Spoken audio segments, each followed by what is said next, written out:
அவர் இவிஎம்ல ஏதோ கோல்மால் அதனாலதான் தோத்தாரு, ரீகவுண்டிங் வேணும்னு சொல்லி கேட்டாங்க. அதான் ரீகவுண்டிங் பண்ணாங்க. போன தடவையோட இந்த தடவை அவருக்கு வந்து கவுண்டிங்ல வந்து 30 ஓட்டு குறைஞ்சிது. மோடியும் விஜயமாக சேர்ந்து அந்த இவிஎம் மிஷின்ல வந்து ஏதோ ஒயர பிடிங்கி விட்டாங்க அப்படிங்கிற மாதிரி ஏதாவது சொல்லுவாங்க. ரிக்கி, ரத்தன், பண்டிட், வெற்றிவேல் இருக்காரு, அவரே தான் தனுஷுக்கும் ஜோசியரா. தனுஷ் அவர்களுக்கு முதல்வராவதற்கான ஜாதக கட்டத்தில் இருக்கிறது. வைகோ இப்பயே வந்து அடிபடுறாரா? ஆமா. அப்ப சொல்றாரு, புல்லான் படம் பார்த்த போதே எனக்கு தெரியும் தமிழ்நாட்டில் எல்லா கட்சிகளையும் அவர் வந்து தனுஷ் வந்து சுளுக்கு எடுக்க போகிறார்.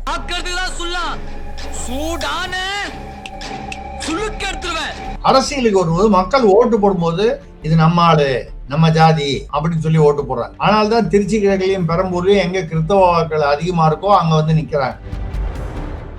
இந்த நிலைமையில அங்க போய் எல்லாரும் வந்து மோடிக்கு எதிராக பேசி நமக்கு ஏதாவது அனாவசிய வம்பு வர போகுதுன்னு விஜய் வரலன்ட்டாரு. இவரு அதனால என்ன பண்ணிட்டாரு, நான் தான் விஜயை வர வேண்டாம் என்று சொல்லிவிட்டேன் அப்படின்னு சொல்லிட்டு இப்போ போறாரு.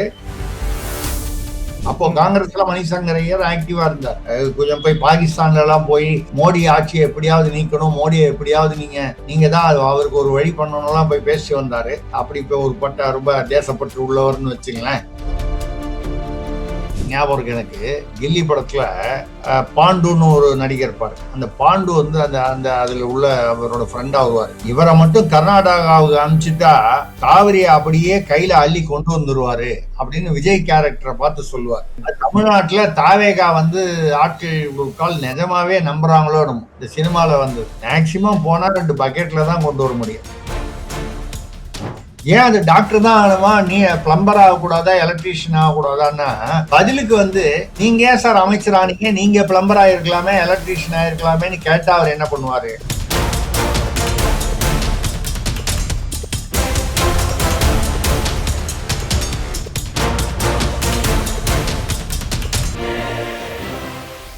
வணக்கம் தென்னவன் மீடியா நண்பர்களே. இன்றைய சந்திப்பில் நம்முடன் இணைந்திருப்பவர் திரு திரிசக்தி சுந்தரராமன் அவர்கள். அவர்களை வரவேற்போம். வணக்கம் சார். வணக்கம். நேயர்களுக்கு என்னுடைய அன்பான வணக்கங்கள். சொல்லுங்க நேயர்களே, உங்கள்கிட்ட நாங்க அன்பா இன்னும் ஒரு கோரிக்கை விடுக்கிறோம். நம்ம சேனலுக்கு சப்ஸ்கிரைப் செஞ்சு ஆதரவு தாருங்கள். பலமுறை நம்ம திரிசக்தி சுந்தரராமன் அவர்களை அடிக்கடி சந்திப்போம். மேலும் பல ப்ரோக்ராம் அவர் கூட செய்யறதுக்காக திட்டமிட்டு இருக்கோம். உங்களுடைய சப்ஸ்கிரிப்ஷன் எங்களுக்கு ரொம்ப ஆதரவா இருக்கும், அதை செய்யுங்க சார். இப்ப நம்ம புதுசா கேள்விப்படுற நியூஸ் வந்து கொளத்தூர் கான்ஸ்டிடுவன்சியை பத்தி சார். அங்க வந்து நமக்கு தெரியும், முன்னாள் முதல்வர் ஸ்டாலின் வந்து ஒரு அதிர்ச்சி தோல்வியை சந்திச்சாரு. இப்ப வந்து திமுக என்ன கம்ப்ளைண்ட் ரைஸ் பண்றாங்கன்னா, அங்க வந்து ஒரு 15-16 வார்டுல வந்து கவுண்டிங்ல வந்து முறைகேடு நடந்திருக்கிறதாகவும், அதுக்கு பின்னாடி தாவேகாவும் பாஜகவும் இணைந்து செயல்பட்டிருக்கலாம் அப்படின்னு அவங்க வந்து ஒரு கம்ப்ளைண்ட் எழுப்புறாங்க. உங்க தரப்புல என்ன சார் செய்தி இருக்கு அதை பத்தி? ரொம்ப அருமையான அற்புதமான கற்பனை. ஏதாவது ஒரு நல்ல ஒரு இது வந்து என்ன சொல்றது, ஒரு நாவலுக்கு உண்டான அழகான கற்பனை இது. ஏன்னா இவிஎம்ல வந்து இதோட பல முறை வந்து தேர்தல் ஆணையம், தலைமை தேர்தல் ஆணையம் சொல்லி இவிஎம்ல கோல்மால், ராகுல் காந்தி இப்படி வந்து எப்பெல்லாம் வந்து அவங்க தெலுங்கானால ஜெயிச்ச போது இவிஎம் கரெக்டா ஒர்க் பண்ணுது, பஞ்சாப்ல ஆம் ஆத்மி ஜெயிக்கும் போது இவிஎம் கரெக்டா ஒர்க் பண்ணுது, இமாச்சல் பிரதேஷ்ல காங்கிரஸ் ஜெயிக்கும் போது இவிஎம் கரெக்டா ஒர்க் பண்ணுது, அது கர்நாடகாவில் ஒர்க் பண்ணும்போது கரெக்டாக ஒர்க் பண்ணுது. இத்தனைக்கும் அதுக்கு முன்னால பாஜக ஆளுங்கட்சியா இருந்து அது அந்த தேர்தலில் மாறுது. அந்த ஆட்சி மாற்றம் வரும்போதே இவிஎம் வந்து பாருங்க அது கரெக்டா ஒர்க் பண்ணுது அந்த மாநிலங்கள்ல. பாக்கி இடங்கள்லாம் வரும்போது மட்டும் இவிஎம்ல வந்து எங்க அழுத்தினாலும் பாஜகவுக்கு வந்து தாமரை சின்னத்துல ஓட்டு விழுந்துருது. இதை வந்து யாராவது ஹேக் பண்ண முடியுமா? இதுக்கு வந்து கேபிள் இருக்கா? இல்லை, அது கேபிள் கிடையாது, கேபிள் லெஸ், வைஃபை வேண்டியது இல்லை. எவ்ரி அதாவது ஒரு இவிஎம் யூனிட்டும் it's a separate unit. There is no, அதாவது ஒன்னோட ஒன்று கனெக்டிவிட்டி கிடையாது. இவ்வளவும் தேர்தல் ஆணையம் சொல்லி உச்ச நீதிமன்றம் வரைக்கும் போய் இது புருவான விஷயம். ஏதாவது ஒன்று சொல்லணுங்கிறதுக்காக அவர் ரொம்ப நொந்து போயிருக்கார். நம்ம முன்னாள் முதல்வர் ஸ்டாலின் அவர்கள் மிகவும் நொந்து போயிருக்கிறார். அப்படி நொந்து போனதுக்கு காரணம் வந்து அந்த தோல்விங்கிறது உண்மைதான் எல்லாருக்குமே. அவர் வந்து எனக்கு தெரிஞ்சு 1989 தொடர்ந்து அவர் வந்து எம்எல்ஏவாவே இருந்திருக்கார். இப்பதான் தோத்துருக்காரு. இது வரைக்கும் தோத்ததே இல்லை. ஆட்சி வேணா அவங்க அமைக்காம இருந்திருக்காங்க நடுவுல, ஆனா வந்து எம்எல்ஏவா அவர் தோத்தது இல்லை. அந்த மாதிரி முதல்வரா இருந்துட்டு தோத்திருக்காரு. அது நிச்சயமா அதிர்ச்சியா தான். சிட்டிங் முதல்வரா இருந்து தோத்திருக்காருங்கிறது ஒண்ணு. சுமார் 8000 சொச்சம் ஓட்டுல தோத்துருக்காரு. அது அவர் நொந்து போயிருக்கிறதுக்கு காரணம் இது மட்டும் இல்ல. எல்லாருமே இனிமேல் இவர் ஒன்றும் பெரிய பவருக்கு வர மாட்டாருன்னு அவர் நொந்து போனது காரணம் வெளியே யாருமே இல்லை, திமுக காரங்க தான், உடன்பிறப்புகள் தான். ஏன்னு கேட்டா இனிமேல் இவருக்கு ஒன்றும் பவர் இல்லைன்னு சொல்லி எல்லாமே சின்னவர்கிட்ட போறாங்க. இவரை போனா கூட இவரை யாரும் கண்டுக்கிறது இல்லை, பாக்குறது இல்லை. சின்னவர் தான் போய் பாக்குறாங்க. சின்னவர்கிட்ட போய் பேசிட்டு இவரை பார்க்காமே கூட போயிடுறாங்க. அப்படிங்கும்போது இது எல்லா இடத்துலயும் வரக்கூடிய அந்த பவர் வேக்கூம் அப்படிங்கிறது ஒரு கார்பரேட்லயே இருக்கும், ஒரு குடும்பத்துல கூட இருக்கும். முதல் நாள் வரைக்கும் ஆக்டிவா வேலைக்கு போயிட்டு ரிட்டையர் ஆனோன்னு பாத்தீங்கன்னா முதல் 4 நாள்லயே என்னமோ இந்த ஹோல் வேர்ல்டு, இந்த ஃபேமிலி எல்லாரும் நம்மளை இக்னோர் பண்றாங்களோ, நமக்கு முக்கியத்துவம் போயிடுச்சோ அப்படின்னு ஒரு ஃபீலிங் வரும். இது வந்து சைக்கலாஜிக்கல் இஷ்யூ. அது I think is undergoing that psychological issue. But இதை வந்து ஜாஸ்தி பண்றது வந்து திமுக காரங்க தான். இப்ப கூட சும்மா இல்லாம அவர் இவிஎம்ல ஏதோ கோல்மால் அதனாலதான் தோத்தாரு, ரீகவுண்டிங் வேணும்னு சொல்லி கேட்டாங்க. அதான் ரீகவுண்டிங் பண்ணாங்க. தேர்தல் ஆணையத்துடைய நேச்சுரலி அவங்களுடைய பர்மிஷனோட அவங்களுடைய மேற்பார்வையில ரீகவுண்டிங்க்கு ஏற்பாடு பண்ணப்பட்டது. திமுக சார்பில் என்ஆர் இளங்கோன்னு அவருடைய அந்த வழக்கறிஞர், மூத்த வழக்கறிஞர், மற்றவங்களாம் இருந்தாங்க. கவுண்டிங் பண்ணி பார்த்தா போன தடவையோட இந்த தடவை அவருக்கு வந்து கவுண்டிங்ல வந்து 30 ஓட்டு குறைஞ்சுது. கேள்விப்பட்டிருக்கேன். ஆமா ஆமா, அதாவது டிஃபரன்ஸ் வந்து 30 ஓட்டு ஜாஸ்தியா இருக்கு. 8000 ஏதோ சொச்சோம்னா இன்னொரு 30 ஓட்டு ஜாஸ்தியா. இது தேர்தல் ஆணையம் வந்து செக் பண்ணிட்டோம் இதான்னு சொல்லி அறிவிச்சாச்சு. ஆனா அவர் என்ஆர் இளங்கோ அவர்கள் வந்து என்ன சொல்றாருன்னா, நாங்க செக் பண்ண போது 30% இவிஎம் தான், அது இவிஎம் வந்து ஒர்க் பண்ணாம இருந்தது. அந்த மாதிரி ஏதோ சில இதெல்லாம் சொல்றாரு. விவிபேட் ஏதோ விவிபேட்னு சொல்லுவாங்க. அதாவது இவிஎம் தனி, விவிபேட்டுங்கிறது அதுல பதிவார இது வந்து தனி ரெக்கார்டு அது. ஸோ அந்த மாதிரி வரும்போது இது வந்து அது ஒர்க் பண்ணல, இது ஒர்க் பண்ணலன்னு. பட் இதெல்லாம் எங்க சொல்லணும், அந்த ஆய்வு நடத்திட்டு இருக்கும்போது அந்த ரீகவுண்டிங் பண்ணும்போது தேர்தல் ஆணையத்துக்கு முன்னிலையிலேயே அதை வந்து ரெக்கார்ட் பண்ணணும் இல்லையா? நார்மலா அதானே பண்ணுவோம் நம்ம. சார் பாருங்க 30% ஒர்க் பண்ணல, கைத்து போட்டு கொடுங்க. 30% ஒர்க் பண்ணலன்னு. அப்புறம் விவிபேட் இவ்வளவு ஒர்க் பண்ணல, அது ஒர்க் பண்ணலன்னு கைத்து போட்டு கொடுங்க, அறிக்கை கொடுங்க. தேர்தல் ஆணையம் ஒரு கால் கொடுக்க மாட்டேன்னு சொன்னா கூட இன்சிஸ்ட் பண்ணியிருப்பாங்க. அங்க பேசாம வந்து அது 30 ஓட்டு 30 ஓட்டு முன்னோட குறையுதுன்னு சொல்லி பார்த்து வந்துட்டாங்க. வந்ததுக்கு அப்புறம் வெளியில வந்து அவசரமே இல்லாம மறுநாள் வந்து அறிக்கை கொடுக்குறாங்க. அதாவது ஒரு மக்களுக்கு வந்து ஒரு இமேஜை வந்து, அதாவது அவருக்கு ஒரு ஆறுதல் கொடுக்குற மாதிரி தான். வேற என்ன நம்ம சொல்றது, அவர் மனசு கொஞ்சம் ஆறுதலா இருக்கணும்ன்றதுக்காக மக்களிடம் வந்து ஏதோ நடந்தா மாதிரியும், அந்த நடந்ததுனாலதான் அவர் தோத்தா மாதிரியும், இல்லைன்னா அவர் ஜெயிச்சிருப்பாருங்கிற மாதிரியும் ஒரு பிம்பத்தை உருவாக்கணும். அவங்களுக்கு தெரியும் அந்த பிம்பத்தினால ஒரு பைசாவுக்கு பிரயோஜனம் இல்லைன்னு தெரியும். அது சரி, அவங்களுடைய தலைவருடைய ஒரு என்ன சொல்றது, சைக்கலாஜிக்கல் இஷ்யூக்காக வந்து ஒரு ஆறுதலுக்காக சொல்றாங்க. ஏன்னா இதை வந்து தேர்தல் ஆணையம் வந்து புறந்தள்ளிட்டு போயிடுச்சு. அவங்க தேர்தல் ஆணையம் இதுக்கு மறுப்புன்னு சொல்லிடுச்சு. அவங்க ஆய்வு வரும்போது, அந்த ரீகவுண்டிங் வரும்போது எல்லா இவிஎம்மும் ஒர்க் பண்ணுச்சு, எல்லா விவிபேட்டும் ஒர்க் பண்ணுச்சு. 30% வந்து அதுல இவிஎம் ஒர்க் பண்ணல அப்படின்னு சொன்னா அவங்க அப்பவே ரெக்கார்ட் பண்ணியிருப்பாங்க. அதெல்லாம் ஒன்றும் நடக்கலைன்னு மறுப்பு தெரிவிச்சிருச்சு. ஸோ அப்போ வழக்கம் போல ஒரு சும்மா அடிச்சு விட்டா நம்புறவன் நம்பிட்டு போறான். இப்ப வெளியில வந்து பேசும்போது நிறைய திமுக இருந்து ஆர்எஸ் பாரதி, டி.கே. இளங்கோவன் மாதிரி ஆட்கள்லாம் இருக்காங்களா, எங்கள் தலைவர் உண்மையிலேயே அவர் வந்து தோற்கவில்லை, தோற்கடிக்கப்பட்டார். அது தோற்கடிச்சது காரணம் மோடியும் விஜயமாக சேர்ந்து அந்த இவிஎம் மிஷின்ல வந்து ஏதோ உயர பிடிங்கி விட்டாங்க அப்படிங்கிற மாதிரி ஏதாவது சொல்லுவாங்க. தாவேகாவும் பாஜகவும் இணைந்து செயல்பட்டால் தாவேகா கூட்டணி ஆட்சியில காங்கிரஸ் எப்படி சார் உள்ள வரும்? இல்ல காங்கிரஸ் உள்ள வர இடத்துல பாஜக எப்படி தாவேகாவுடன் உறவு வைத்திருக்கும்? இது ரெண்டும் நடக்காத விஷயம், உலகத்துல வந்து எங்கேயுமே நடக்காத விஷயம். அந்த மாதிரி ஏதோ இந்தியா பாகிஸ்தான் ரெண்டும் கூட்டணியா சேர்ந்து ஏதோ ஒரு விஷயம் பண்ணாங்க அப்படின்னு சொல்ற மாதிரி, அது கூட வந்து தப்பி தவறி ஒரு வெளி உலகத்துக்காக வந்து அப்படி அறிவிப்பாங்களே தவிர, இந்த விஷயத்துல வந்து நடக்காத ஒரு விஷயம். சரி, அவங்க திருப்திக்காக சொல்றாங்க, அதுக்கு மேல ஒண்ணும் சொல்றதுக்கு இல்ல. சொல்லுங்க. ஓகே, சோ அதே இன்னொரு விஷயம், அடுத்த கேள்வி கூட வந்து தேர்தல் சம்பந்தப்பட்டதுதான். நாம் தமிழர் கட்சி தலைவர் சீமான் இப்ப கேக்குறாரு, விஜய் வந்து ஏன் சினிமா நடிகரா இருந்தபோது ஜோசப் அப்படிங்கிற முன் பெயரை போட்டுக்கவே இல்லை, அரசியலுக்கு வரும்போது ஜோசப் அப்படிங்கிற அவருடைய முதல் பெயரை ரொம்ப அழுத்தம் திருத்தமா போடுறாரு. அதுவும் இல்லாம பெரம்பூர், திருச்சி கிழக்கு ரெண்டுத்துலயும் தான் அவர் வந்து நிக்கிறாரு. அங்க ரெண்டுமே வந்து ஒரு கிறிஸ்துவ மத வாக்காளர்கள் அதிகமா இருக்கிற தொகுதி. அதிகம். அவர் வந்து அவருடைய நோக்கம் என்ன இதுல இருக்க முடியும் அப்படின்னு அவருடைய கேட்கிறாரு. நோக்கம் அவரோட நோக்கம் என்னன்னா அந்த தேர்தலில் ஜெயிக்கணுங்கிறது. அவர் கிறிஸ்துவருங்கிறது எல்லாருக்கும் தெரியுங்கிறதுனால வந்து அவர் ஏன்னா சினிமாவில் நடிக்கும்போது யாருமே வந்து இது வந்து நீங்க தமிழ்நாட்டில் சில உதாரணங்கள் சொல்ல முடியும். ஆர்யான்னு ஒரு ஹீரோ இருக்கார் இல்லையா, நடிகர். ஆமா ஆமா, கேள்விப்பட்டிருப்பீங்க, ஆர்யா. தெரியும். ஆமா, அந்த ஆர்யாவுடைய ஒரிஜினல் பேர் வந்து அவர் வந்து முஸ்லீம். அவர் பேர் ஜம்ஷத்னு பேரு. ஆமா, ஜம்ஷத்.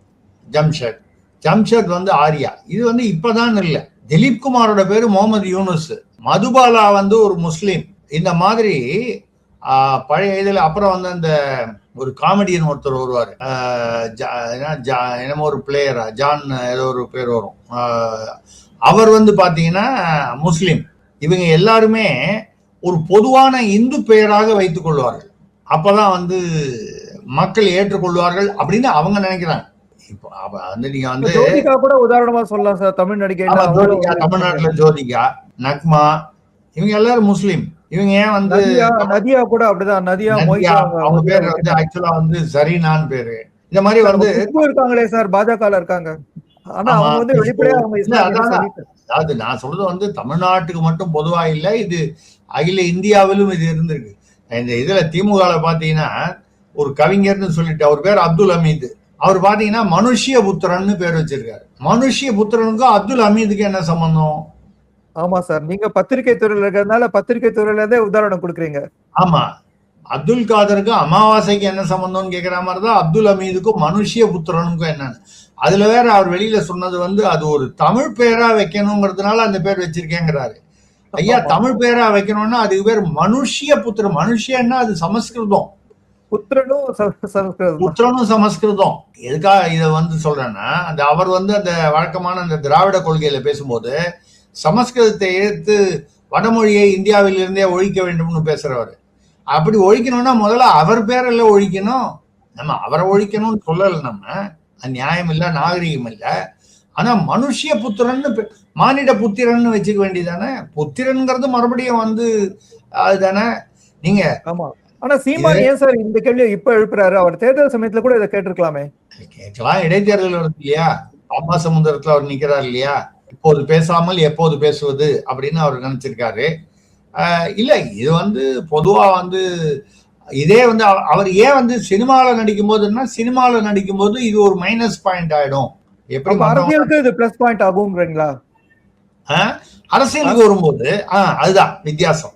அரசியலுக்கு வரும்போது மக்கள் ஓட்டு போடும்போது இது நம்ம ஆளு, நம்ம ஜாதி, நம்ம மதம் அப்படின்னு சொல்லி ஓட்டு போடுறாங்க. ஆனால்தான் திருச்சி கிழக்குலயும் பெரம்பூர்லயும் எங்க கிறிஸ்தவ வாக்கள் அதிகமா இருக்கோ அங்க வந்து நிக்கிறாங்க.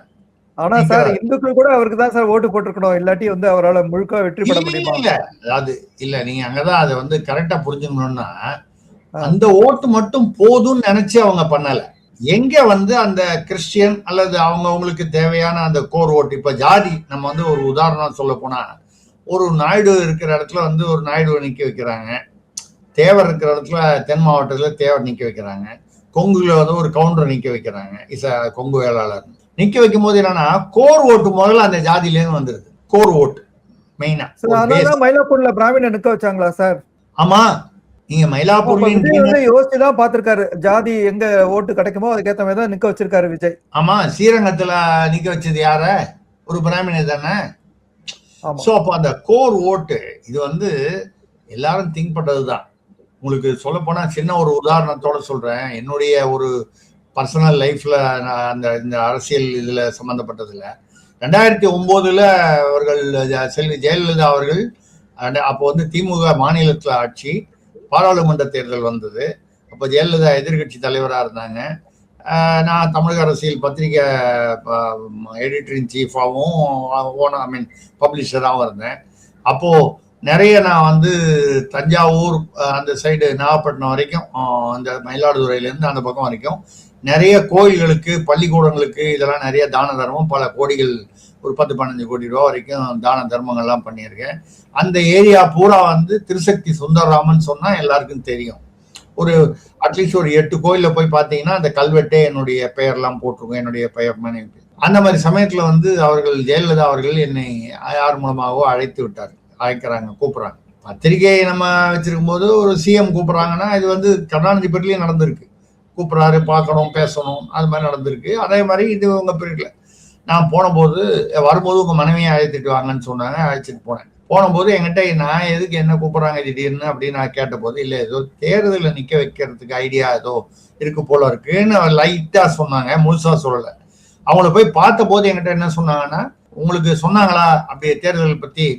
இல்ல ஏதோ சொன்னாங்க அரைகுறையா அப்படின்னு சொல்லி நிறுத்தினேன். இருந்தாலும் முழுசா சொல்லட்டும். இல்ல மயிலாடுதுறையில நீங்க நிக்கணும் எம்பிக்கு. அது சரியான கான்ஸ்டிடியூன்சி தானே இருந்திருக்கும். இல்ல அது எதுக்காக அவங்க சொன்னாங்க புரியுது. இல்ல அவங்க வந்து என்னன்னா, மணிசங்கர் ஐயர் தான் அங்க வந்து வழக்கமா நிப்பார். அப்போ காங்கிரஸ்ல மணிசங்கர் ஐயர் ஆக்டிவா இருந்தார். ரொம்ப வயசாயிடுச்சு. கொஞ்சம் போய் பாகிஸ்தான்ல எல்லாம் போய் மோடி ஆட்சியை எப்படியாவது நீக்கணும், மோடியை எப்படியாவது நீங்க தான் அவருக்கு ஒரு வழி பண்ணணும்லாம் போய் பேசி வந்தாரு. அப்படி இப்போ ஒரு ரொம்ப தேசப்பற்று உள்ளவர்னு வச்சுங்களேன்.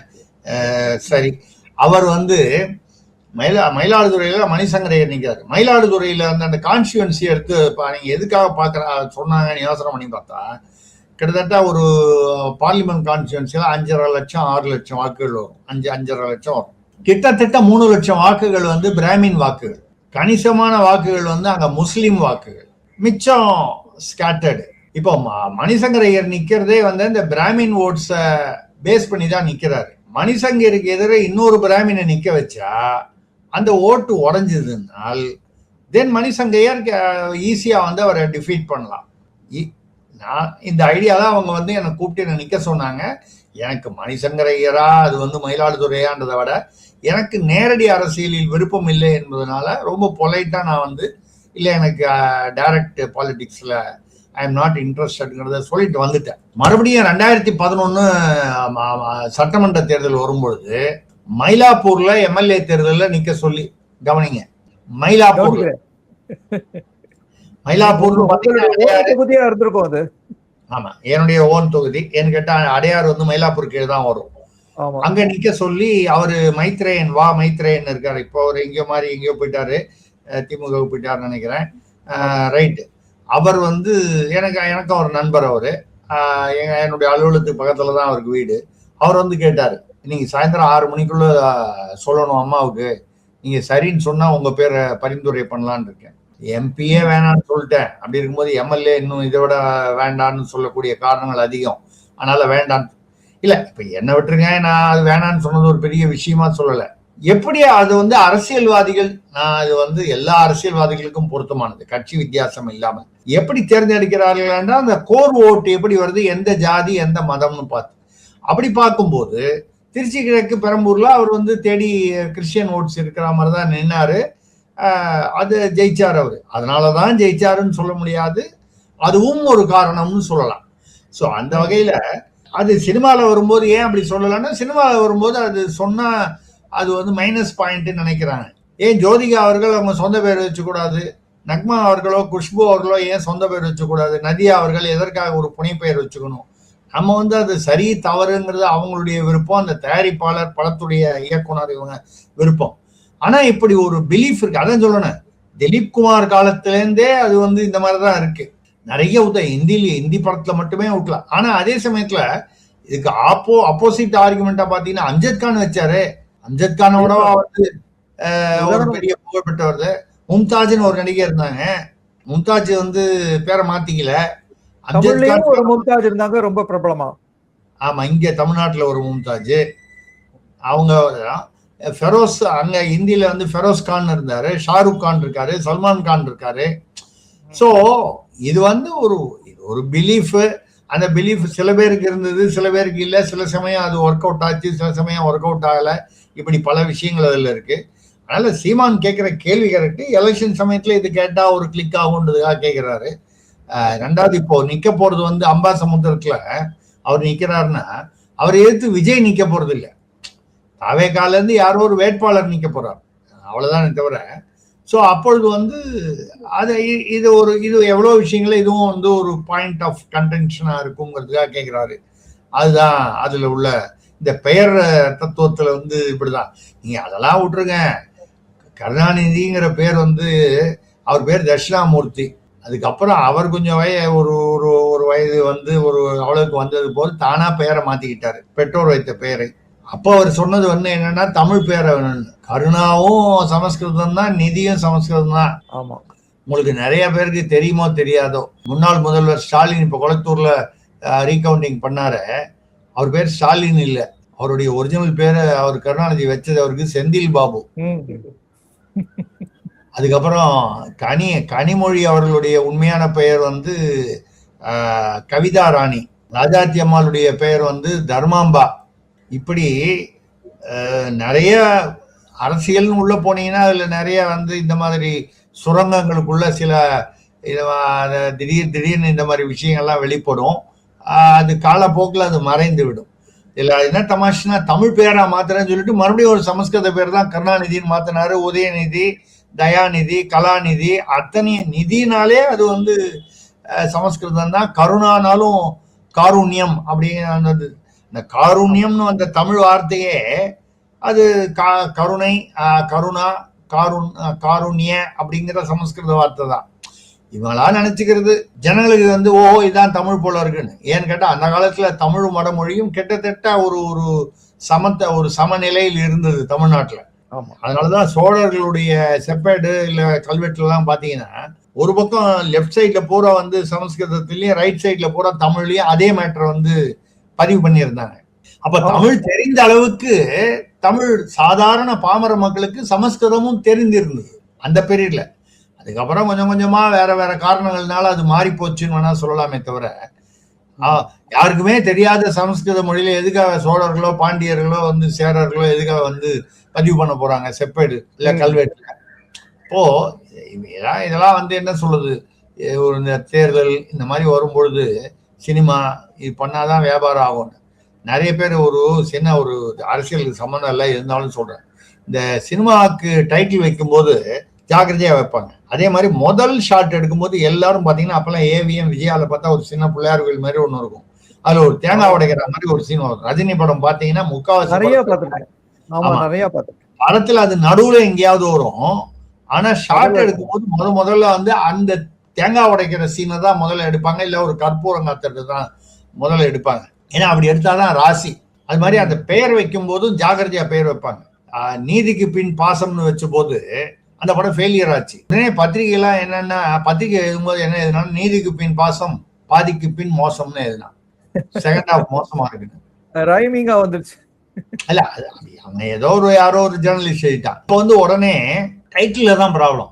இவ்வளவு பெரிய படத்துல இவ்வளவு பேர் நடிச்சிருக்காங்க, கதை இருக்கு, எவ்வளவு விஷயங்கள். ஒரு படம் வெற்றி அடையறதுக்கோ தோல்வி அடையறதுக்கோ பல காரணங்கள் இருக்கு. இதெல்லாம் வரும்போது இந்த நம்பிக்கைகள்லாம் தகர்த்து எறிகிற மாதிரி கே பாலச்சந்தர் இயக்குனர் சிகரம் அவர் வந்து என்னுடைய நெருங்கிய உறவினர். உண்மையில சொல்ல போனா என்னுடைய சொந்த பெரியம்மா அந்த பெரியப்பா அவங்க இந்த பெரியம்மாவுடைய சொந்த தம்பி அவரு. எங்க அப்பாவோட கிளாஸ்மேட்டு ஒன்னாலாம் தங்கி இருந்தாங்க ரூம்ல. அதெல்லாம் அவர் வந்து ஏஜிஎஸ் ஆபீஸ்ல இருந்தாரு, நாடகம் எழுதினாரு, அதுல இருந்து சினிமாவுக்கு வந்தாரு. ஆனா கொஞ்சம் புரட்சிகரமான ஒரு ரிபல்லியஸ் தாட்ஸ் இருந்தது. அவருடைய படங்கள் எல்லாத்துலயுமே கொஞ்சம் பாத்தீங்கன்னா ஒரு வித்தியாசமான கருத்தோட்டம் இருக்கும். சில பேர் விமர்சனமும் பண்ணுவாங்க, பல பேர் பாராட்டினாங்க, அது வேற விஷயம். முதல் படம் அவர் எடுக்கும் போது அந்த படத்துக்கு பேர் நீர்க்குமிழின்னு வச்சாரு. நீர்க்குமிழினா பபிள் வைக்க மாட்டாங்க. ஏன்னா பபிள்னா அது பர்ஸ்ட் ஆயிடும், எப்ப வேணாலும் பர்ஸ்ட் ஆகும், நிலைக்காது அப்படின்னு. அது மட்டும் இல்லாம ஃபர்ஸ்ட் ஷாட் படத்துல எடுத்த உடனே வந்து ஒரு பாட்டு, நார்மலா பாட்டு எடுத்த உடனே எடுக்க மாட்டாங்க, அவர் எடுத்தாரு. நாகேஷ் வச்சு எடுக்கும்போது ஆடி அடங்கும் வாழ்க்கையடா ஆரடி நிலமே சொந்தமடா ஆடி அடங்கும் சீர்காழி. அருமையான வாய்ஸ். ராத்திரி படுத்துக்கும் போது கேட்டா அது என்னதான் சோகமா இருந்தாலும் அந்த சோகத்துல ஒரு சுகம் இருக்கும். எதுக்காக இத சொல்றேன்னா, இதுக்கு ரொம்ப கட்ஸ் வேணும், தைரியம் வேணும். எடுத்த உடனே ஆடி அடங்கும் வாழ்க்கையடா ஆரடி நிலமே சொந்தமடா அப்படின்னு சொல்லி முதல் ஷாட் படத்துல வந்து பாட்டா எடுக்கணும். படத்துக்கு பேர் நீர்க்குமிழின்னு வைக்கணும்னா தைரியம். ஆனா நீங்க நம்ப மாட்டீங்க, அந்த சினிமாவில் உள்ள அந்த நம்பிக்கைகள்லாம் தகர்த்து நேருக்கு வழி பிரமாதமா ஓடிச்சு. நாகேஷுக்கு மிகப்பெரிய ஒரு பெரிய ஒரு எதிர்காலத்தை உண்டாக்கிட்டு, நாகேஷுங்கிற ஒரு பெரிய ஜீனியஸை வந்து அறிமுகப்படுத்துச்சு தமிழ் சினிமாவுக்கு. அந்த ஜீனியஸை வெளியில கொண்டு வந்தது. பாலச்சந்தருக்கும் அது ஒரு பெரிய வெற்றி படமா அமைஞ்சது. அந்த பாட்டும் பிரமாதமா சக்சஸ் ஆச்சு. இதுக்காக சொல்லணும்னா பல சமயங்கள்ல வந்து இந்த நம்பிக்கை வந்து மூட நம்பிக்கை. இப்ப கூட சொல்லுவாங்க, தஞ்சாவூர் கோயிலுக்குள்ள யாராவது போயிட்டு வந்தா, எம்ஜிஆர் கருணாநிதி பீரியட்லயும் சரி, எம்ஜிஆர் பீரியட்லயும் சரி, ஜெயலலிதா பீரியட்லயும் சரி, இப்பவும் சரி, தஞ்சாவூர் கோயிலுக்குள்ளேயோ இல்ல அது பக்கத்துலயோ யாராவது போய் இந்த எலெக்ஷன் சமயத்துல போயிட்டு வந்தால், அவங்க கோயிலுக்குள்ள போயிட்டு வந்தாங்கன்னா ஒண்ணு ஆட்சி போயிடும், இல்ல ஆயுள் குறைஞ்சிடும் அப்படின்னு அந்த கோவிலுக்கு போனா காதலர்கள் எல்லாம் பிரிஞ்சிருவாங்களாமே. தெரியல. எனக்கு ஒன்றும் அப்படி ஒன்றும், நான் வந்து நல்ல வேலை கல்யாணம் எல்லாம் ஆனதுக்கு அப்புறம் தான் நான் அந்த கோயிலுக்கு போனேன். அதனால இது வரைக்கும் ஏதோ ஒய்ஃபு முன்னையோ பின்னையோ ஏதோ அதனோட ஒத்து போய் தான் இருக்காங்க. இல்லை, எதுக்கு சொல்றேன்னா, இப்படி ஒரு நம்பிக்கை எந்த அளவுக்கு அது மோசம்னா, கலைஞர் வந்து அதுக்குள்ள போக மாட்டேன்ட்டாரு. அந்த சதய விழா 1000வது சதய விழா ராஜராஜ சோழனுக்கு வந்த போது ஜோசியர் யார்ட்டே கேட்டாரு, என்ன அது கோயிலுக்குள்ள விழா நம்ம போனோம்னா இது ஏதாவது பிரச்சனை ஆயிடுமேயா அப்படின்னும் போது, யாரோ ஒரு ஜோசியர் எப்பவுமே உங்களுக்கு தெரியும் நம்மளோட மனநிலைய, நான் எல்லா ஜோசியரையும் தப்பா சொல்லல, பொதுவா அவங்க வந்து என்ன பண்ணுவாங்க, நீங்க என்ன திங்க் பண்றீங்கன்றத ஒரு ஒரு அசஸ் பண்ணி அதுக்கேற்ற மாதிரி சொல்லிட்டாங்கன்னா உங்களுக்கு கரெக்ட், வெரி குட் அப்படின்னு ஆயிடும். அந்த சதய விழால வந்து பிரபல நாட்டிய பேரொளி அந்த ஆடினார்கள். அந்த சமயத்துல ஒரு பட்டு வழக்கமான மஞ்சள் சட்டை எடுத்துட்டு பட்டு துண்டெல்லாம் போட்டு போனாரு. அதை நான் அட்டப்படத்துல போட்டேன். அதோடைய காரணம் என்னன்னு, அது ஒரு பெரிய கான்ட்ரவர்சி ஆச்சு. அது ஒரு அந்த பத்திரிகை நடத்தும் போது ஒரு பெரிய தகராறே ஆச்சு. அது சரி, அது இன்னொரு நாள் அந்த கதை சுவாரஸ்யமா வச்சுப்போம். அது பெரிய கதை. அது இல்ல எதுக்காக இன்னொரு நாளைக்கு பண்ணுவோம் சார். ஆமா, அது ஒரு தனி சுவாரஸ்யமான கதை. அது போகும்போது அந்த சைட்ல கேரளா அந்த வாசல் இன்னொரு வாசல் இருக்கு, மெயின் வாசல் இல்லாம சைடு வாசல் அந்த கோயிலுக்கு, அது வழியா போயிட்டு வந்தாரு.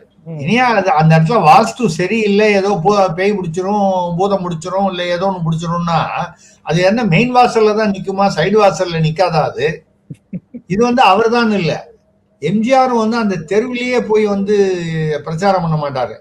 அந்த தெருவையே அவாய்ட் பண்ணிடுவாரு. தஞ்சாவூர் பெரிய கோயில் அந்த மெயின் வாசல் இருக்கிறத, ஜெயலலிதா அவர்கள் இருக்கும் பொழுது பிரச்சார மேடை போட்டிருக்கும் போது அந்த மேடையில் ஏறி நின்று பார்த்தா, அங்கேருந்து பார்த்தா தஞ்சாவூர் கோயில் கோபுரம், பெரிய கோயில் கோபுரம் தெரிஞ்சுதான். உடனடியா வந்து ஒரு ஹோர்டிங்கோ ஏதோ ஒரு வச்சு அதை மறைக்க சொல்லிட்டாங்க. அதாவது இவங்க பார்வையிலேருந்து எனக்கு என்ன புரியலன்னா, கோபுரம் அங்கதான் இருக்கு, நம்ம ஒரு ஏதோ ஒரு ஹோர்டிங்கை கொண்டு போய் வச்சு நம்ம பார்வையிலேருந்து அதை மறைஞ்சிட்டா வாஸ்து மாறிடுமா? இன்னைக்கும் பார்த்தா எந்த அரசியல்வாதியுமே தஞ்சாவூர் கோயிலுக்குள்ள, பெரிய கோயிலுக்குள்ள யாரும் போக மாட்டாங்க, போறதுக்கு பயப்படுவாங்க. பிரசித்தி பெற்ற கோயில், உலக பிரசித்தி பெற்றது, விஞ்ஞானத்துல வந்து பெரிய அபூர்வமான ஒரு விஷயம். ஆனா வந்து பெரிய சில மூட நம்பிக்கைகள் இருக்கா மாதிரிதான் அது அரசியல்லையே இருக்கும்போது சினிமால இருக்கிறதுக்கு வாய்ப்பு அதிகம். அதனால சினிமாலயும் இருக்கு, அரசியல்ல இருக்கு. தமிழ்நாட்டை பொறுத்த வரைக்கும் சினிமாவும் அரசியலுக்கும் ரொம்ப வித்தியாசம் இல்லை, ரெண்டும் ரொம்ப பக்கத்துல நெருங்கி இருக்கு. அதனால அதுதான் வந்து நடந்திருக்கக்கூடியது. சொல்லுங்க. சரி சார், இப்ப மாணிக்கம் தாக்கூர் இப்ப அவர் சொல்றாரு, இந்த காவிரி இஷ்யூல விஜய் வந்து அங்க போய் பேசி தீக்கணும் அப்படின்னு நினைக்கிறது ஒரு நல்ல முடிவுங்கிறாரு. ஸோ நமக்கு தெரிஞ்ச வரைக்கும் இந்த மாதிரி பல பேச்சுவார்த்தைகள் ஜெயலலிதா காலத்துல அவங்க நேரையே போய் வந்து ஷெட்டர் வந்து ஒரு சொட்டு கூட தண்ணி கொடுக்க மாட்டாருன்னு சொல்லிட்டாரு அப்படின்னு பேச்சுவார்த்தையெல்லாம் முறிஞ்சு போனதெல்லாம் தெரியும். அதுக்கப்புறம் தான் சுப்ரீம் கோர்ட் ஆணையெல்லாம் வந்திருக்கிறப்போ இப்ப திருப்பியும் பேச்சுவார்த்தைன்னு போறதை பத்தி நீங்க என்ன நினைக்கிறீங்க? இல்ல, இந்த பேச்சுவார்த்தைகள்லாம் வந்து வேலைக்கே ஆகாது. இதெல்லாம் வந்து ஒரு அரசியல், அந்தந்த மாநிலங்கள்ல அவங்கவுங்க அரசியல் பண்ணதுக்காக தான் இது. அவர் வந்து தெளிவா வந்து என்ன பண்ணாரு, அவர் அந்த முதல்வர் அதாவது பதவிக்கு எய்ம் பண்ணும்போது துணை முதல்வராக இருந்து சித்தராமையாவோட 2-3 தடவை தகராறாகி அவர் இறக்கணும். அந்த 2.5 வருஷம்ன்ற அக்ரிமெண்ட்டை சித்தராமையா ஒத்துக்காம இருந்ததுனால அது தகராறுலாம் வந்த போது சமீபத்தில் கொஞ்சம் மாசங்களுக்கு முன்னால அப்ப கரெக்டா என்ன பேசினாரு, மேகதாடுவில் நாங்கள் வந்து பூமி பூஜை போட போகிறோம்னு பேசினாரு. அதுக்கு எதுக்காகனா, இந்த கன்னடிகா அதாவது கன்னடர்கள் அனைவரும் அந்த உணர்வை தூண்டி விட்டாதான் டிகே சிவகுமார் தான் நம்ம கன்னடர்களின் காவலர் அப்படின்னு ஒரு உணர்வு வரணும். அது யாருக்கு எதிராக வரணும், அவருடைய முதலமைச்சராக இருக்கிற சித்தராமையாவை இறக்கிட்டு இவர் முதல்வராக வர்றதுக்கு அதை யூஸ் பண்ணாரு. அதுக்கப்புறம் போனாரு, சித்தராமையாவை இறக்கி விட்டுட்டு இவர் முதலமைச்சர் ஆக்கிட்டாங்க. இப்ப காவிரி இதுல வரும்போது சொட்டு தண்ணி கூட கொடுக்க முடியாது எங்களுக்கு, அதெல்லாம் உச்ச நீதிமன்றம் சொன்னா என்ன, ஆணையம் சொன்னா என்ன, தண்ணி இல்லாதனால கொடுக்க முடியாதுன்னாரு. அப்போ உண்மையிலேயே வந்து விஜய் அவர்கள், முதல்வர் விஜய் வந்து அந்த, அதாவது கில்லி படம் ஞாபகம் இருக்கு எனக்கு. கில்லி படத்துல பாண்டுன்னு ஒரு நடிகர் இருப்பாரு. அந்த பாண்டு வந்து அந்த அந்த அதுல உள்ள அவரோட ஃப்ரெண்டா வருவாரு.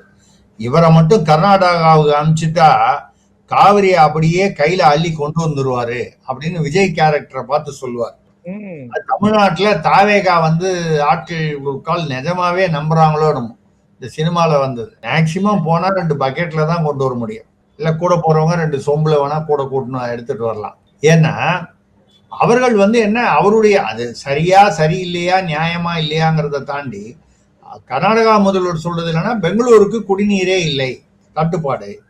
எங்களுடைய குடிநீருக்கு இல்லாமல் உங்களுடைய விவசாயிகளுக்காக அனுப்பணுங்கிறது எப்படி நாங்க அனுப்புவோம், எங்களுடைய விவசாயிகளுக்கு நாங்கள் எப்படி துரோகம் செய்வோம், வழக்கமான அரசியல் வசனங்கள். விஜய் வந்து அந்த ஒரு தவறு பண்ணிட்டார். என்ன தவறுன்னா, நான் வரேன்னு சொல்லிட்டார். ஆகஸ்ட் 3ஆம் தேதி போறதா இருந்தார். நான் ஒரு 10 நாளைக்கு முன்னால எல்லா ஒரு 5-6 சேனல்ல பேசும்போதே நான் சொன்னேன், நான் பெட்டு கட்டுறேன் விஜய் போக மாட்டாருன்னு சொன்னேன். என்னுடைய ஜோசியம் இதுவரை வந்து பலிக்காமல் போனதாக கடவுள் புண்ணியத்தில் அரசியல் ஜோதிடங்கள் நான் சொல்றது வந்து 100% சக்சஸ். ஆனா என்ன பண்றது, எனக்கு சிறப்பு ஆலோசகர் பதவி யாரும் கொடுக்க மாட்டேங்கிறாங்க. நானும் என் பேரை ஏதாவது ரிக்கி மிக்கி பக்கின்னு ஏதாவது மாத்தி வச்சிருந்தாதான் உண்டு போல இருக்கு, தெரியல. எதுக்காக சொல்றேன்னா, போக மாட்டாருன்னு நான் நினைச்சேன். தனுஷ் வந்து அரசியலுக்கு வரதா இருக்காரு, ஒருவேளை அவர் நீங்க சொல்றதை கேட்டா அவர் உங்களை ஆலோசகரா வச்சுக்கலாம். இல்ல முடியாது, அது பெரிய உங்களுக்கு அது கூடுதல் செய்தி அது சொல்லணும்னா, இதே அந்த ரிக்கி ரத்தன் பண்டிட் வெற்றிவேல் இருக்காரு, அவரே தான் தனுஷுக்கும் ஜோசியரா. ஓ ஆமா, அது மட்டும் இல்லாம அதுல இன்னும் உங்களுக்கு சுவாரஸ்யமான நீங்க ஞாபகப்படுத்துனதுக்கு நன்றி. அவர் என்ன சொல்லியிருக்காருன்னா, அடுத்த தேர்தலில், அது 2031 இருக்கலாம், ஒரு கால் ஒரே நாடு ஒரே தேர்தல்லாம் 2029 கூட வரலாம், 2029 கூட வரலாம். அப்படி வரும்பொழுது தனுஷ் அவர்களுக்கு முதல்வராவதற்கான ஜாதக கட்டத்தில் இருக்கிறது. அப்புறம் அடுத்த தேர்தலில் 2029 31 தனுஷ் முதல்வர் ஆவார் அப்படின்னு சொன்னா, இப்ப விஜய் என்ன ஆவார்? விஜயோட ஆட்சி அவர் தோற்று விடுவார். ஒன்னு ஆட்சி கவிழ்ந்து விடும், இல்ல ஆட்சி மறுபடியும் தேர்தலில் தோத்துருவார்னு தானே அர்த்தம். இப்ப என்னன்னு தெரியல, எனக்கு என்ன வருதா, எனக்கு என்ன தோணுதுன்னா, அவரை திடீர்னு ஏதோ ஒரு சிறப்பு ஆலோசகரோ என்னமோ ஒரு பதவி ஒண்ணு கொடுத்துட்டு விமர்சனங்கள் எதிர்ப்பு வந்தவுடனே மறுநாளே வந்து வாபஸ் வாங்கிட்டாங்க. அந்த கடுப்புல இதை சொல்றாரு போல இருக்கு. அடுத்தது தனுஷ் தான் முதல்வர். அதுக்கேற்ற மாதிரி தனுஷ் வந்து அவரை நம்பியா என்னன்னு தெரியல, கொடியெல்லாம் அறிமுகப்படுத்திட்டாரு. அவருடைய பிறந்த நாள் ரத்த தான முகாம், அப்புறம் அந்த வழக்கமான அந்த வசனங்கள்லாம் பேச ஆரம்பிச்சுட்டாரு. இந்த ரசிகர்களை பார்த்து பேசக்கூடிய அந்த வழக்கமான வசனங்கள்லாம் வர ஆரம்பிச்சிருச்சு. ஏற்கனவே சூர்யா ஒருத்தர் பேசிக்கிட்டு இருக்காரு. ஸோ அந்த மாதிரி இப்ப அது கூட பரவாயில்ல, நம்ம வைகோ இருக்காரு பாருங்க, அவர் வந்து என்ன சொல்றாரு, நான் அன்பு தம்பி இவர் தனுஷின் விசிறி. யாரு? வைகோ. இப்பயே வந்து அடிபடுறாரா? ஆமா. அப்ப சொல்றாரு, சுள்ளான் படம் பார்த்த போதே எனக்கு தெரியும், தமிழ்நாட்டில் எல்லா கட்சிகளையும் அவர் வந்து தனுஷ் வந்து சுழுக்கு எடுக்க போகிறார். சுள்ளான் படம் பார்த்த போதே எனக்கு அவரை நான் புரிந்து கொண்டேன். இப்பவே அங்க வந்து கர்ச்சீஃப் போட்டு வைக்கிறாரு தனுஷ் ஒரு கால். ஏன்னா விஜய் கட்சியில வந்து பாத்தீங்கன்னா இவரோட 2 எம்எல்ஏவும் சேரதா வந்து ஏற்பாடு பண்ணாரு. அவங்க டிஎம்கே உதயசூரியன் நின்னதுனால அங்கேயே ரீட்டைன் ஆயிட்டாங்க. திமுக வந்து அவங்களை வெளியில விடாம பாத்துக்கிச்சு. இப்ப இவரோட பையன் துரை வைகோ வந்து எம்பி திமுக கூட்டணியில இருக்கும்போது லோக்சபால ஜெயிச்சதுதான் தேர்தல்ல. அவரை ராஜினாமா பண்ண சொல்லி வைகோ சொன்னா, அவர் பையன் துரை வைகோ சொன்னாரு, இனிய பைத்தியமா இருக்கிறதையும் ராஜினாமா பண்ணிட்டு மறுபடியும் வந்து ஒரு கால் விஜய் சீட்டு கொடுக்கலான்னா தாவேகால, இல்ல மறுபடியும் ஜெயிக்க முடியாம போச்சுன்னா உள்ளதையும் விட்டுறக்கூடாதுன்னு சொல்லி, அதனால அப்பாவும் பையனும் பேசிக்கிறதே இல்லை, பேச்சுவார்த்தையே இல்லை. வைகோவுக்கும் துரை வைகோ அவர்களுக்கும் பொதுக்குழும் போதும் அவர் போல. இப்போ 4ஆம் தேதி அன்னைக்கு அவர் வைகோ எழுதிய புத்தகங்கள்லாம் வந்து வெளியிடுறாங்க. அவருக்கு 8 வால்யூம் புத்தகங்கள் ஆங்கிலத்தில் அதாவது அவர் ஆங்கிலத்திலையும் எழுதியிருக்காரு, அதை தமிழ்ல எழுதியிருக்காரு, அதை ஆங்கிலத்திலையும் மொழிபெயர்த்திருக்காரு. அதுல வந்து பாத்தீங்கன்னா அத விஜய் வெளியிடுவார்னு முதல்ல சொன்னாரு. இப்ப கேட்டா, நான் தான் விஜய் வர வேண்டாம், முதல்வரை வர வேண்டாம் என்று சொல்லிவிட்டேன், டெல்லியில் அவர் வந்தால் கூட்டம் கூடிவிடும், பின்னால் வந்து தமிழில் வெளியிடும் போது விஜய் தமிழ்நாட்டில் வெளியிடுவார், ஏன் அப்ப கூட்டம் வராதா? டெல்லியிலேயே கூட்டம் வரும்னா தமிழ்நாட்டில் இன்னும் அதிகமா கூட்டம் வருமே. இப்போ ஒன்றும் இல்லை, விஜய் வரமாட்டேன்ட்டாரு. ஏன் வரமாட்டேன்ட்டாருன்னா, அந்த மேடையில வந்து சரத்பவார், அகிலேஷ் யாதவ், ராகுல் காந்தி, அப்புறம் இந்த தமிழ்நாட்டில் ஒரு சமூக சேவகர் ஹென்ரி டிஃபேன், கொஞ்சம் மத்திய தேசிய பாஜகவிற்கு எதிராக பேசக்கூடிய அந்த எதிர்வினையாக பேசக்கூடியவர். இந்த மாதிரி வந்து அதாவது ஆன்டி மோடி இல்லை ஆன்டி சென்ட்ரல் கவர்மெண்டா பேசக்கூடியவங்க அதிகமா இருக்கக்கூடிய ஒரு மேடை. இந்த மேடையில போய் நம்ம உட்கார்ந்தோம்னா, இப்போ கரூர் சிபிஐ விசாரணை எப்போ வேணா முடிவு வரும், நம்மளோட ஆட்சி வேற வந்து அப்படியே இந்த கயிறு மாதிரி தொங்கிட்டு இருக்கு, இந்த 118 வரல, இந்த மாதிரி நிதி திட்டம் இப்பதான் ஏதோ கொஞ்சம் நிர்மலா சீதாராமன் நம்ம மனசு வந்து இதை ஒரு 4000 கோடி நேற்று ரிலீஸ் பண்ணியிருக்காங்க, கொஞ்ச நாள் முன்னால ஏதோ 2000 கோடி ரிலீஸ் பண்ணாங்க. இதை வச்சுக்கிட்டு தான் ஓட்டணும். மாநகராட்சியெல்லாம் 3 மாசத்துக்கு எந்த திட்டமும் வந்து வேண்டான்னு சொல்லி நிறைவேற்ற முடியாதுன்னு சொல்லி திட்டங்கள்லாம் நிறுத்தி வச்சிருக்காங்க சென்னை மாநகராட்சியில. கிட்டத்தட்ட 2000 கோடி போன தடவை திமுக ஆட்சியில ஒப்பந்த புள்ளி டெண்டர்காரங்களுக்கு கான்ட்ராக்டர்களுக்கு கொடுக்க வேண்டிய பணத்துல இப்பதான் கெஞ்சி கூத்தாடி தமிழ்நாடு அரசிட்ட கடன் வாங்கி அதாவது மாநகராட்சி, ஏன்னா மாநகராட்சி தனி அக்கௌண்டிங், தமிழ்நாடு அரசு தனி அக்கௌண்டிங், அதுல வரும்போது 300 சொச்சம் கோடி கடன் வாங்கி அவங்களுக்கு டெண்டர் ஆட்சியில் கொடுத்துருக்காங்க.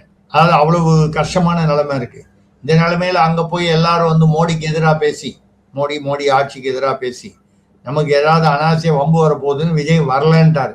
இவரு அதனால என்ன பண்ணிட்டாரு, நான் தான் விஜயை வர வேண்டாம் என்று சொல்லிவிட்டேன் அப்படின்னு சொல்லிட்டு இப்போ போறாரு. இதுல ராகுல் காந்தி இப்ப 4ஆம் தேதினா உங்களுக்கு இன்னைக்கு நினைக்கிறேன் இல்லையா? ஆமா, செவ்வாய்க்கிழமை அன்னைக்கு. அந்த அன்னைக்கு ராகுல் காந்தி கலந்து கொள்ளக்கூடாது என்று தமிழ்நாடு காங்கிரஸில் சில பேர் கலாட்டா பண்றாங்க. அவர் நேத்தா வந்துட்டு போனார். பாத்தீங்கன்னா விஜய் அவர்களை சந்திப்பார் என்று சொன்னார்கள்.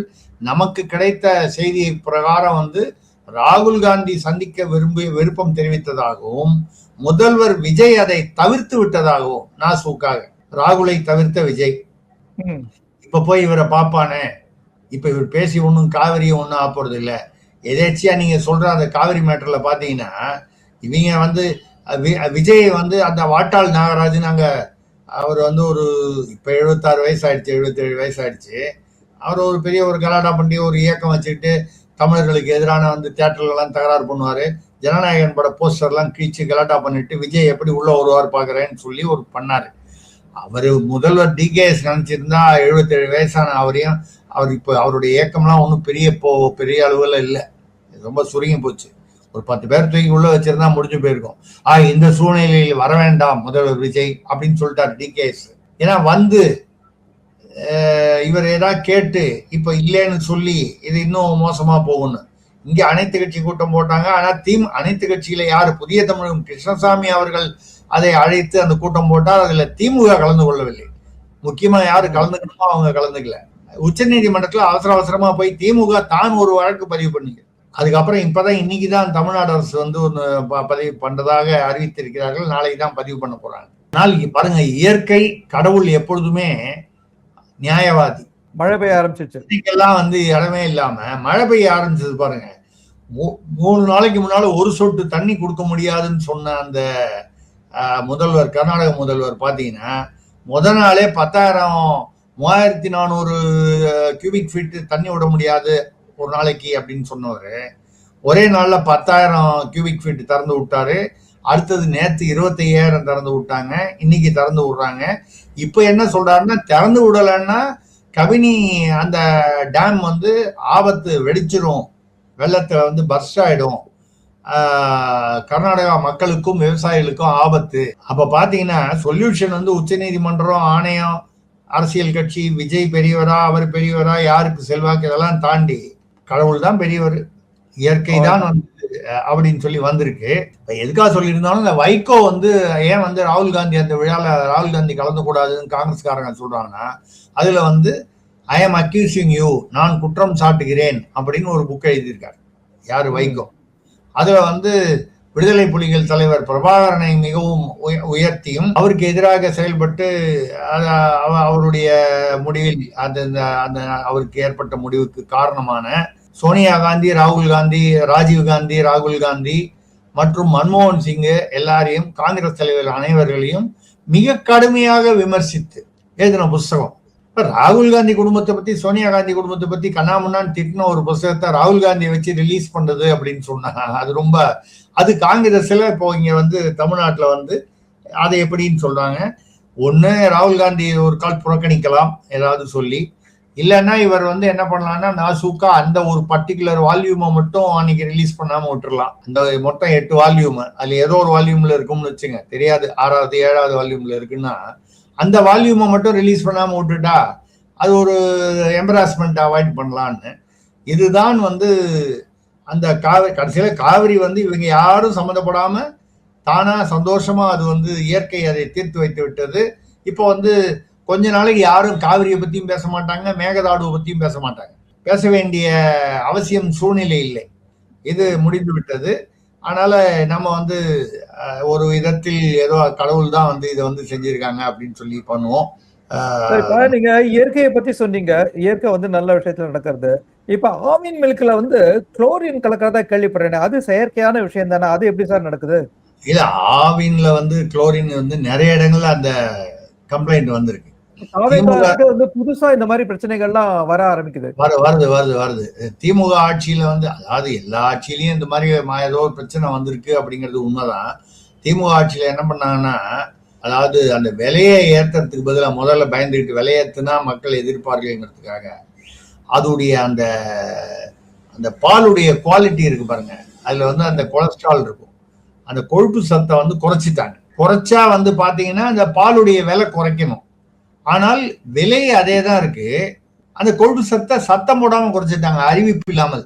அப்ப என்னாச்சு, இப்ப நீங்க ஒரு 22 ரூபா ஒரு பால் அப்படின்னு சொன்னால் அதுல 2 ரூபாய்க்கு வந்து கொழுப்பு பொருள் சத்து வந்து குறையுது அப்படின்னு சொன்னா 20 ரூபாய்க்கு விற்கணும் நீங்க.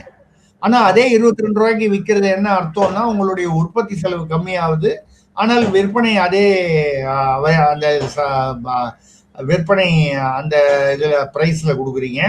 அது இன்டைரக்டா வந்து கூட கொழுப்பு திருடன் அப்படின்னு சொன்ன யூஸ் பண்ணாரு, அந்த யூஸ் பண்ண. ஆமா, அப்போ வந்து நடந்தது. அப்போ நாசர்னு மந்திரி இருந்தாரு, அவர் இதுக்காக ராஜினாமா செய்ய வேண்டிய ஒரு சூழ்நிலை கூட வந்தது. ஆவடி நாசர்னு அவர் பால்துறையில இருந்தாரு, அவர் திமுகல. அந்த அளவுக்கு அது ஒரு இஷ்யூவா போச்சு. இப்ப நிறைய இடங்கள்ல குளோரின் வருதுன்றாங்க. இந்த குளோரின் வருது வந்து வேணும்ட்டு குளோரின் கலக்கிறது இல்ல, இந்த குளோரின் கலந்த வாட்டர் எங்கேயோ கலக்குறாங்க. நிறைய குடி தண்ணீர்ல குளோரின் தண்ணி கலக்குறாங்கிறீங்க, அது அதோட பெரிய விஷயம் மக்களுக்கு. அதான் சொல்றேன், இவங்க பால்ல தண்ணி கலக்குறாங்க, அந்த தண்ணியில குளோரின் கலந்துருக்கு, அதனால உங்களுக்கு வந்து குளோரின் வாசனை வருது, டேஸ்ட் வருது. முதல்ல பால்ல எதுக்காக தண்ணி கலக்கணுங்கிற ஒரு கேள்வி, அதுக்கப்புறம் குளோரின் கலந்த தண்ணியா வேற கலக்குறாங்களேங்கிறது 2வது கேள்வி. இது ஒரு பிரச்சனை ஒண்ணு வந்திருக்கு. இதை தவிர இந்த மின்சாரத்துல பாத்தீங்கன்னா அதுவும் ஒரு பெரிய பிரச்சனை ஆகிட்டு வருது.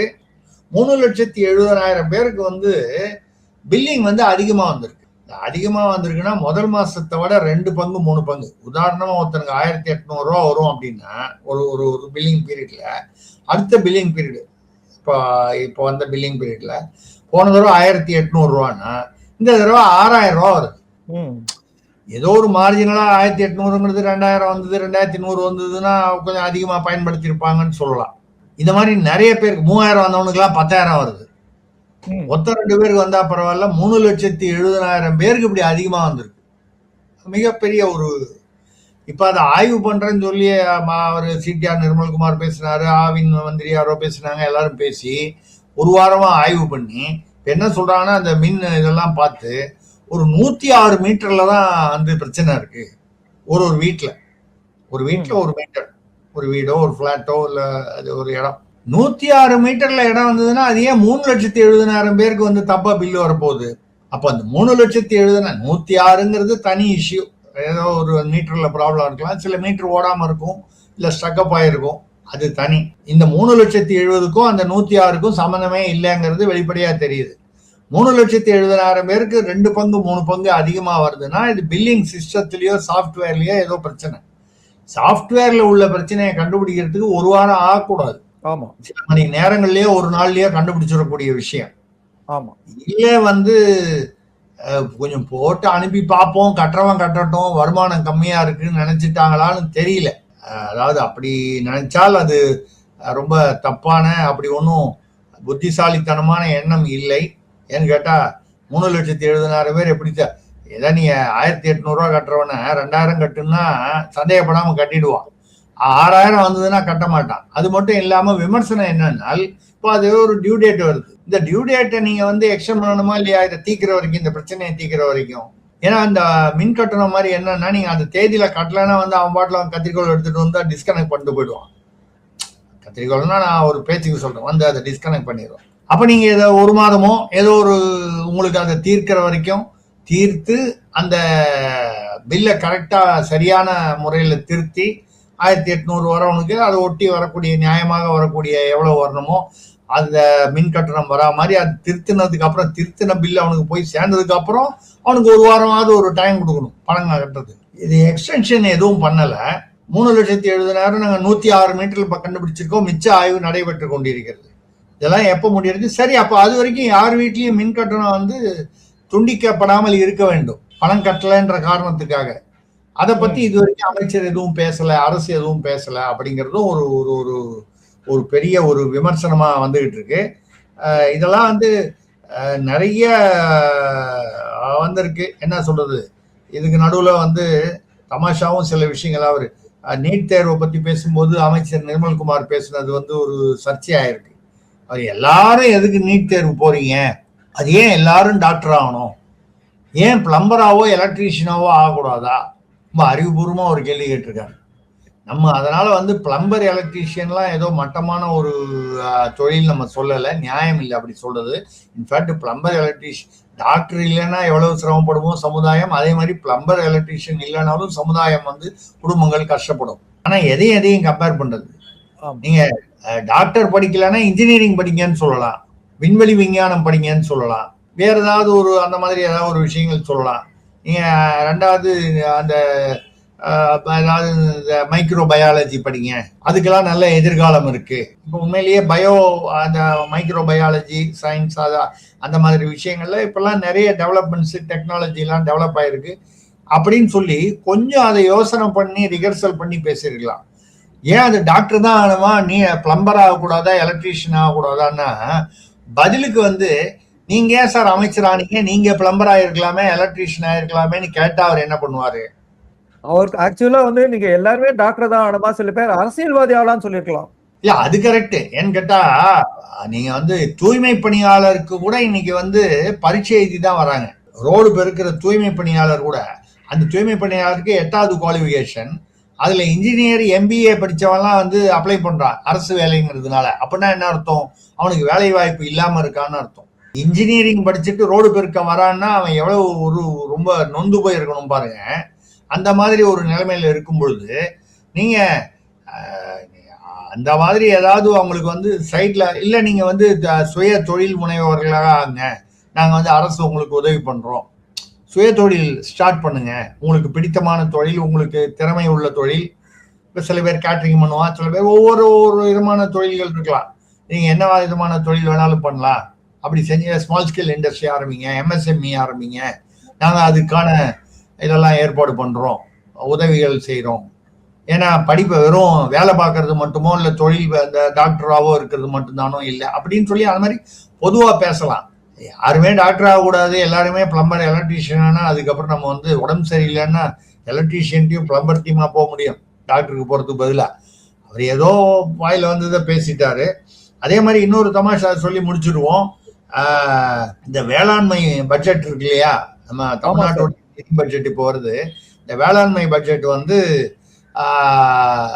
அதை கொண்டு போய் அந்த அமைச்சர், அவர் கும்போணத்தை சேர்ந்த அவர் வினோதுங்கிற அமைச்சர், அவர் என்ன பண்ணியிருக்காரு, அதை கொண்டு போய் முதல்ல திருப்பதி கோயில்ல போய் சாமி பாதத்துல வச்சு அந்த பட்ஜெட்டை அவர் முதலாக கொடுக்குற பட்ஜெட்டை அவர் அமைச்சராக வாழ்க்கையில் எம்எல்ஏவாகி அமைச்சராகி இப்போ பட்ஜெட் கொண்டு வராரு. ஆனாலும் வந்து அதை வச்சிருக்காரு.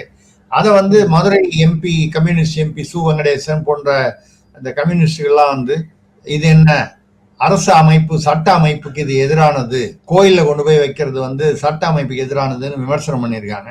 ஆனா அவங்களுக்குலாம் நம்ம கேட்க வேண்டிய கேள்வி என்னன்னா, திமுக ஆட்சி இருக்கும்போது இதே பட்ஜெட்டை, வேளாண் பட்ஜெட்டோ மற்ற பட்ஜெட் எல்லாத்தையும் கலைஞர் கருணாநிதி ஐயாவுடைய சமாதியில கொண்டு போய் வச்சு கும்பிட்டுட்டு வந்தாங்க. கரெக்ட், நல்ல நியாயமான கேள்வி சார். கலைஞர் ஐயாவுடைய சமாதியில கொண்டு போய் வச்சுட்டு வரலாம், அதுக்கு சட்ட அமைப்பு வந்து ஏற்றுக்கொள்கிறதா? என்ன கலைஞர் கருணாநிதி வந்து அங்க பட்ஜெட்டை வச்சுட்டு வந்தா ராத்திரி வந்து காத்தாட வந்து நடுராத்திரில வந்து அந்த பட்ஜெட்டை படிச்சு பார்த்து அப்ரூவ் பண்ணி ஓகே சொல்ல போறாரா? கோயிலுங்கும் போது மட்டும் அந்த கேள்வி வருது, இதுக்கு அந்த கேள்வி இல்லையா? பகுத்தறிவுன்னு சொல்லிட்டு நீங்க கலைஞர் கருணாநிதி அவர்களுடைய சமாதியில கொண்டு போய் அவருக்கு ரொம்ப பிடிச்ச தயிர் வடையை வச்சுட்டு வருவாங்க அடிக்கடி. அதுக்கப்புறம் முரசொலி பத்திரிகையும் ஒரு மூக்கு கண்ணாடியும் கொண்டு போய் வைப்பாங்க. ஆனா பாவம், ஏன்னா வந்து அவர் உள்ளேந்து வெளியில வந்து மூக்கு கண்ணாடி போட்டு அந்த முரசொலியை படிக்கணுமா. இது பேர் மூட நம்பிக்கை இல்லை, இது பகுத்தறிவு. இந்த மாதிரி வந்து தமாஷுகள் வந்து இதைத்தான் வந்து அவங்க கேட்டா நாங்க வந்து பகுத்தறிவு, மற்றவங்க எல்லாம் மூட நம்பிக்கைன்னு சொல்லுவாங்க. எல்லாம் தமிழ்நாடு அரசியல் ஓடிக்கிட்டு இருக்கு. மற்றது கேள்வி சார், நான் கேள்விப்பட்டது இந்த பழனி நில விஷயம் பத்தி நம்ம ஒரு 2 வாரம் முன்னாடி பேசியிருக்கோம். சோ இப்ப மீனாட்சி அம்மன் கோவில்ல வந்து அதே மாதிரி ஒரு விஷயம் வருதாமே. 60 கோடி ரூபாய் சொந்த மதிப்புள்ள ஒரு சொத்து வந்து இதே மாதிரி மோசடியாக விற்கப்பட்டுள்ளது என்பது தெரிந்திருக்கிறது. இப்பொழுதுதான் விசாரணையை ஆரம்பித்திருக்கிறார்கள். இதுவரை யாரும் கைது செய்யப்படவில்லை. ஏற்கனவே பழனியில நடந்ததுல வந்து அந்த 4 பேரை பிடிச்சிருக்காங்க. அந்த ஜஸ்டின் மணிகண்டன் என்ற பதிவாளர், சார் பதிவாளர், அவர் செய்த மற்ற பதிவுகள் எல்லாம் என்னென்ன பிரச்சனை இருக்குன்னு ஆய்வு பண்ணிட்டு இருக்காங்க. பழனி ஆச்சு, இன்னொரு சின்ன கோயில், ஏதோ ஒரு ஊர் கோயில் ஒண்ணு, இப்பொழுது வந்து மீனாட்சி அம்மன் கோயில்.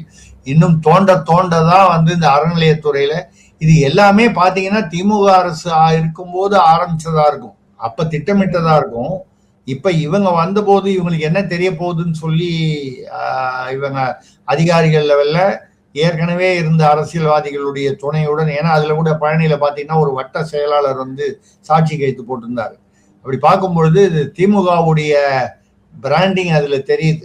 இந்த கோயில் நிலத்தை வந்து ஆக்கிரமிக்கிறதோ இல்ல திருட்டுத்தனமா விற்கிறதுலையோ பாத்தீங்கன்னா டிஎம்கே உடைய அந்த பிராண்டிங் தெளிவா தெரியுது. அது மீனாட்சி அம்மன் கோயிலும் அதுதான் நடந்ததா இல்ல இப்ப தாவேகாலையும் பாத்தீங்கன்னா நிறைய பேர் ஊழல் பண்ண ஆரம்பிச்சுட்டாங்க, வசூல் பண்ண ஆரம்பிச்சுட்டாங்க, மிரட்டல் பண்றாங்க நிர்வாகிகள். அங்கங்க கல்குவாரியில பல இடங்கள்ல பாலியல் வன்முறைகள்ல அவங்க வந்து ஈடுபடுறாங்க. இதெல்லாம் வந்து நடந்துகிட்டு இருக்கு. இப்ப இவங்களும் ஒரு கால் அதே மாதிரி ஆரம்பிச்சுட்டாங்களா தெரியல. முழுசாக இன்னும் விசாரணை, அதாவது ஃபுல் ஃபிளெஜ்டா வரல. வந்ததுக்கு அப்புறம் மேலும் விவரங்கள் தெரியும் என்று எதிர்பார்க்கலாம். நன்றி சார். இவ்வளவு நேரம் உங்களுடைய செய்திகளை எங்களோட பகிர்ந்ததுக்கு மிக்க நன்றி. மீண்டும் ஒரு முறை சந்திப்போம். நேயர்களே, மீண்டும் ஒரு முறை அன்புடன் கேட்டுக்கொள்கிறேன். சேனலுக்கு சப்ஸ்கிரைப் செய்து ஆதரவு தாருங்கள். வணக்கம். நன்றி சார். வணக்கம். நன்றி, வணக்கம்.